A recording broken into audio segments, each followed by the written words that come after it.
The afternoon of May 19th, 1945, was wet. A steady, warm rain fell on the broken landscape of Okinawa's Wana Draw, turning the red clay into a slick paste and filling shell craters with murky water. The air smelled of damp earth, cordite, and a deeper, fouler rot. For the men of Company L, 3rd Battalion, 307th Infantry Regiment, 77th Infantry Division, the world had narrowed to a few hundred yards of tortured ground. They were pinned down again. Their advance toward Shuri Castle, the heart of the Japanese defensive line, had stalled completely. The problem wasn't the massed infantry charges of earlier campaigns, it was the silence. The isolated, sharp cracks of rifle fire that came from nowhere and always found a target. Private First Class Arthur P. Murray, a 24-year-old from Salem, New Jersey, pressed himself into the mud beneath the lip of a crater. He was a rifleman, an ordinary soldier in a regiment that had already seen terrible fighting on Leyte. Now he listened. Every few minutes, another shot, a cry, a corpsman scrambling forward, only to be driven back by another precisely aimed round. The Japanese snipers on this ridge were methodical, patient, and lethal. They had zeroed every inch of the draw. And Murray's M1 Garand, a fine battle rifle for most situations, felt useless. Its report was loud, its muzzle flash visible. To fire it was to immediately attract a storm of return fire from hidden positions. He watched a squad leader try to spot a sniper nest with his binoculars. A second later, the binoculars shattered in his hands, the impact knocking him backwards, bleeding from the face. The unseen enemy owned the high ground. Murray's mind went back to a package he had received months before while still in training in Hawaii. It had been the subject of considerable mockery. While other men received letters and cookies from home, Murray had received a long, rectangular box containing a civilian hunting rifle, a Winchester Model 70 in .30-06 caliber, topped with a Weaver 330 telescopic sight. He had ordered it himself, a last purchase before shipping out, a piece of his former life as a hunter in the Jersey woods. His comrades had laughed. "You gonna hunt rabbits, Murray? The Army gave you a rifle." They called it his mail-order special, a fragile, pretty thing meant for deer stands, not a battlefield. The Winchester was a bolt-action, holding only 5 rounds compared to the Garand's 8 semi-automatic shots. Its scope was a liability in the rain and mud. But Murray had kept it, painstakingly waterproofing the scope and carrying it through the campaign, always in its case, always an extra weight. Now, lying in the Okinawan mud, the laughter of his buddies a distant memory, he understood why he had brought it. The Garand was a weapon of volume, of suppression. The Winchester was a weapon of precision, of silence. It was not designed for a firefight. It was designed for a single, perfect shot. He made his decision. As dusk began to settle, thickening the gloom, Murray slithered back from the line.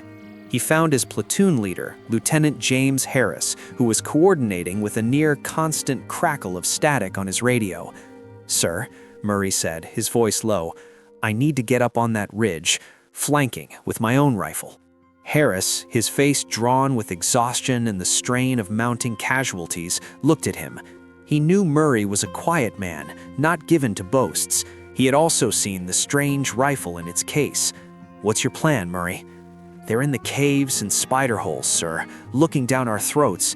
I can't see them from here, but if I can get parallel to them, on the same level or above, I can see the holes. I can wait for them to show themselves." It was a sniper's gambit, a duel. Harris weighed the loss of one rifleman against the potential to break the deadlock that was costing him 12 men a day. He nodded. "Take Jenkins with you as spotter and cover. Report anything you see. Do not engage unless you have a clear kill. We can't afford to lose that ground if you give your position away." Private Jenkins, a tough kid from Brooklyn, was summoned. He looked at Murray's Winchester with skepticism, but said nothing. They would move at last light. The climb was a nightmare. They left their heavy gear, taking only rifles, ammunition, canteens, and a few grenades. They moved not up the face of the ridge directly facing the company, but along a treacherous, eroded gully to the east, out of the direct line of sight of the main Japanese positions. The rain helped, masking sound, but the mud made every step a struggle. They moved inch by inch, mindful of loose stones that could clatter down and alert every enemy soldier within a quarter mile. It took them 3 hours to ascend perhaps 300 yards. By the time they found a position, it was fully dark, a moonless, oppressive black. They nestled behind a jumble of limestone rocks, the remains of an Okinawan burial tomb shattered by shell fire. Below and to their right, they could see the faint, dangerous glow of Japanese muzzle flashes from caves dotted across the ridge. They were now level with them. Murray wiped the moisture from his scope lens with a soft cloth from his pocket. He and Jenkins would take 2-hour watches. Sleep was impossible. The cold seeped into their bones. The night was alive with distant machine gun bursts, the thump of mortars, and the endless, draining tension of not knowing if a shadow was moving toward you. Dawn on May 20th came not with light, but with a lifting of the absolute dark into a gray, monochrome world. The rain had slowed to a drizzle. Visibility was poor, perhaps 60 yards. Murray lay prone, his cheek resting against the cool stock of the Winchester. The world through his scope was a narrow, magnified tunnel of wet green and brown. Jenkins, beside him, scanned with binoculars. For an hour, nothing. Then, as the gray light strengthened slightly, Jenkins froze. Movement. 10 o'clock. Level with us. See that darker patch in the cliff face? It's a hole. Something moved inside. Murray shifted the rifle minutely. His scope found the dark patch. It was a perfect sniper's nest, a natural crevice enlarged and fortified, offering a panoramic view of the American lines below. He saw nothing. He regulated his breathing as he had done 1,000 times waiting for a buck in the pine barrens. Inhale, exhale halfway, hold. The world narrowed to the circle of the scope, the crosshairs steady on the black center of the crevice. A flicker. A shape resolved itself, not a full figure, but the curve of a helmet and the unmistakable long barrel of an Arisaka rifle with a telescopic sight probing forward from the shadows. The Japanese sniper was beginning his day's work, scanning for targets in the American lines below. He felt entirely safe, concealed in his cave, his field of fire dominating the approach. He had no reason to look to his flank, to the same ridgeline. Murray's finger took up the slack on the trigger. The pressure was smooth, consistent. He did not jerk. He applied steady, increasing pressure until the rifle's report shattered the morning silence, a sharp, singular crack that was utterly different from the bark of an M1 Garand. Through the scope, he saw the helmet jerk back violently and disappear into the gloom of the cave. The Arisaka's barrel slid forward, now protruding from the hole, unmoving. Hit. Jenkins whispered, a mix of awe and horror in his voice. The immediate aftermath was a profound silence, then a burst of frantic, confused Japanese small arms fire from adjacent positions, hammering the slopes below them, searching for a threat that wasn't there. Murray and Jenkins did not move. They had not been seen.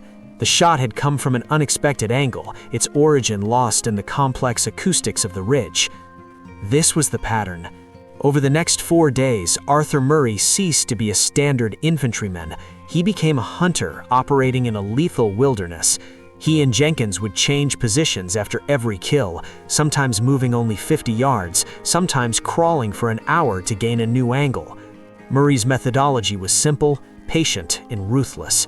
He did not shoot at infantrymen in the open. He waited for the snipers, the men holding his company hostage. He learned their routines. They would often reveal themselves at dawn and dusk, changing positions or scanning for targets. They used the same firing ports, the same camouflaged spider holes. Murray's .30-06 Springfield cartridge, loaded with standard military ball ammunition, had more than enough power to penetrate the brush or light timber used to disguise these positions. On the second day, he identified a sniper who had taken position in a shattered tree stump. The man was expertly camouflaged, but the movement of his scope lens as he tracked a target below gave him away. The range was long, nearly 400 yards. Murray calculated the drop, aimed high, and fired. The stump splintered. There was no further movement. The tension was not just in the shooting, but in the waiting, the exposure. Once, after a kill on the morning of the third day, a Japanese light machine gun team, having deduced the general area of his fire, sprayed the ridgeline. Chips of limestone exploded around Murray and Jenkins, the rounds whining past their heads. They hugged the earth, not daring to return fire with their unsuppressed rifles. They waited until the gunner paused to reload, then slithered backwards down a shallow depression, their uniforms stained with red mud and green moss, vanishing before the enemy could pinpoint them. Their own lines, now aware of the mysterious counter-sniper operating on the ridge, would hold their fire in his sector, waiting for the distinctive crack of the Winchester. It became a signal, another threat removed. Murray's tally mounted. The snipers were not just shooters, they were officers, observers directing mortar and artillery fire. Removing them had a cascading effect. By the fourth day, May 23rd, the volume of aimed, harassing fire falling on Company L had noticeably diminished. An uneasy pressure had lifted. The advance, while still brutal and costly, could resume in fits and starts. Lieutenant Harris, over the field telephone, received reports from his forward scouts. "Sniper nest at grid 7-5 is quiet, sir. Looks abandoned.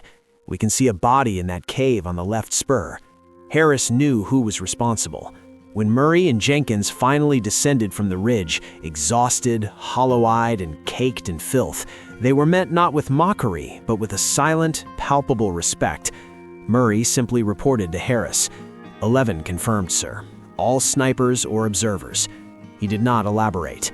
The Winchester, its stock scratched, its barrel fouled, was no longer a curiosity. It was a tool that had done a specific, brutal job with grim efficiency. The battle for Wanadraw ground on for more bloody weeks, but the stranglehold had been broken on that ridge. Arthur Murray picked up his M1 Garand again and rejoined his squad as a rifleman. The mail-order rifle went back into its case, its work finished. The relief from the ridge was temporary. Shuri Castle still loomed ahead, a bastion of concrete, ancient stone, and interlocking caves that poured fire onto every approach. The rain did not stop. It became the defining feature of the battle, turning roads into quagmires, drowning men in their flooded foxholes, and fostering a plague of trenchfoot. For Arthur Murray and the men of Love Company, the sniper duel on the ridge faded into the continuous, grinding horror of the broader offensive. He carried both rifles now, the M1 Garand slung across his back, the Winchester in its case across his chest, an extra 20 pounds of weight that drew no more comments from the men around him. They had seen what it could do.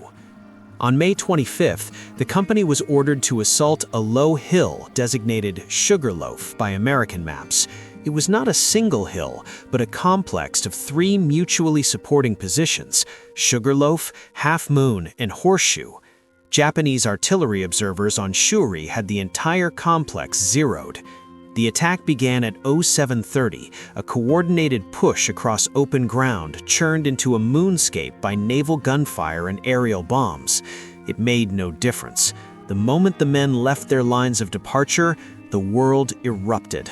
Mortar shells walked across the mud in lethal patterns. Machine gun fire from hidden, mutually supporting positions crisscrossed the advance, creating a lattice of death.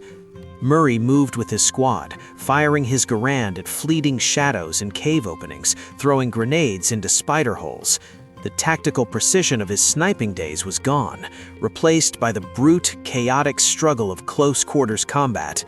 They gained a foothold on the lower slopes of the hill, but by midday they were pinned down again, this time by a well-concealed Nambu light machine gun emplantment in a coral rock formation 20 yards ahead. Every attempt to flank it was met with a vicious burst of fire. 2 men were hit trying to crawl forward with a Browning automatic rifle. The squad leader, Sergeant Miller, lay behind a knocked-out American tank, its hull providing meager cover. "We can't get a grenade in there, and the damn thing's got us stitched," he yelled over the din. Murray, pressed against the tank's tread, thought of the angle. The machine gun nest was angled to fire across the American approach, its aperture a narrow slit in the rock. From their position below, it was invulnerable. But from a higher point, he looked back. The terrain they had crossed was a gentle slope. If he could get back maybe 50 yards and to the left, he might gain a vantage point level with or slightly above the gun port. It was a tiny window, a shot of perhaps 2 inches by 6. He made his decision. "Sergeant, covering fire on that aperture. Give me 30 seconds. Murray didn't wait for a response. He shrugged off the Garand and the Winchester's case, but instead of assembling the scoped rifle, he grabbed a single item from the case, the Weaver 330 scope. It had quick-release mounts. With practiced, frantic fingers, he detached the scope from the Winchester and, using the leather strap from its case as a crude binding, fastened it to the top of his M1 Garand. It was a blasphemous improvisation, marrying a precision hunting optic to a rugged battle rifle never designed for it. There was no time for zeroing, for calibration. He was working on instinct and desperation. "Now, Sergeant!" he shouted. Miller rallied the remaining men. A concentrated volley of rifle fire and a long burst from the BAR slammed into the rock face around the machine gun slit, sparking and chipping the stone. The Japanese gunner, momentarily suppressed, ducked back. In that moment, Murray broke from cover. He did not run forward toward the nest. He sprinted laterally and backwards, slipping and stumbling in the mud, angling for a slight hummock of ground crowned by a shattered tree. He flung himself behind it, gasping.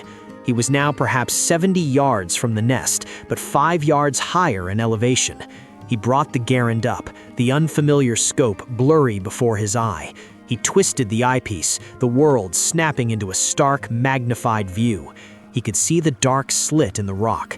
He saw movement inside, the glint of the machine gun's barrel as the gunner prepared to resume fire. Murray exhaled, settling the crosshairs not on a man, but on the center of that dark opening. He had one shot before the return fire would pinpoint him. He squeezed the trigger. Garand bucked against his shoulder with its familiar, powerful recoil. The report was deafening in his ear. Through the scope, he saw a brilliant spark flash deep within the slit, followed by a sharp metallic pang audible even over the battlefield noise. The machine gun did not fire again. A strange, echoing silence fell over that small sector of the hill.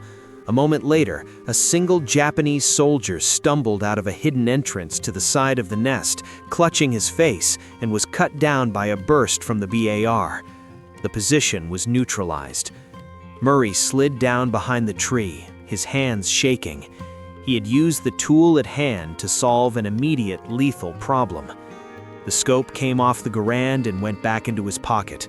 He retrieved his rifles and rejoined the squad as they cautiously advanced past the now silent nest. Inside, they found the machine gunner dead, the machine gun itself damaged by a round that had ricocheted inside the confined space. Murray offered no explanation. The men asked for none. Days blended into a continuous ordeal of mud, death, and exhaustion. The company's strength dwindled. Replacements arrived, fresh-faced and terrified, and were often casualties within hours. Through the final assaults on the Shuri line and the brutal cave-by-cave reduction of the Japanese defenses south of the castle, Murray fought as an infantryman. The Winchester remained in its case. Its moment had passed. The battle had entered a phase of such intimate, brutal proximity that a bolt-action rifle was a liability. The Garand's rapid fire was paramount. Yet the experience on the ridge had changed how he moved, how he saw the battlefield. He noticed terrain features others missed, the slight depression that offered a concealed approach, the rock outcropping that provided a clear field of fire, the telltale signs of a camouflaged position. He pointed these out to his squad leader, who began to use him as an informal scout. He did not seek out snipers. The chaos of the front line offered no such discreet duels. But his marksmanship, honed by those 4 days of intense focus, remained. In a fierce engagement on June 2nd, during the push toward Kunishi Ridge, His squad was ambushed by a Japanese light mortar team setting up in a ruined house. Exposed in a ditch, Murray spotted the crew through a blown-out window at 200 yards. He fired 3 rapid shots from his Garand. 2 crewmen fell. The third abandoned the mortar and fled. It was not a sniper's work, but an infantryman's swift, effective response. The principle, however, was the same. See the threat, eliminate it with precision. On June 21st, organized Japanese resistance on Okinawa was declared over, though deadly mopping-up operations would continue for weeks. The 77th Division was pulled from the line, a shattered shadow of the unit that had landed. The cost was stupefying. For Arthur Murray, survival brought not relief, but a numb exhaustion. There was no ceremony for his actions on the ridge in May. The war ground on towards Japan, and his division was slated for the invasion of the home islands, an operation everyone feared would dwarf Okinawa in its carnage. The atomic bombs on Hiroshima and Nagasaki in August brought a sudden, shocking end. VJ Day found Murray on Guam, where the 77th was rebuilding. There was celebration, but for many veterans, it was a hollow, disorienting feeling. The machinery of war shut down. Soldiers were processed out based on a point system. Murray had enough. In the fall of 1945, he packed his duffel bag for the last time.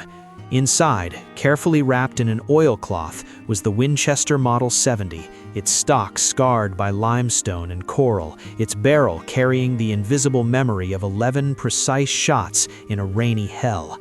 He carried it home to Salem, New Jersey, not as a trophy, but as a tool that had served its purpose. He spoke little of the war, and almost never of those 4 days on the ridge. It was not a story for the home front. It was a piece of a private, brutal calculus that belonged to the mud of WWII.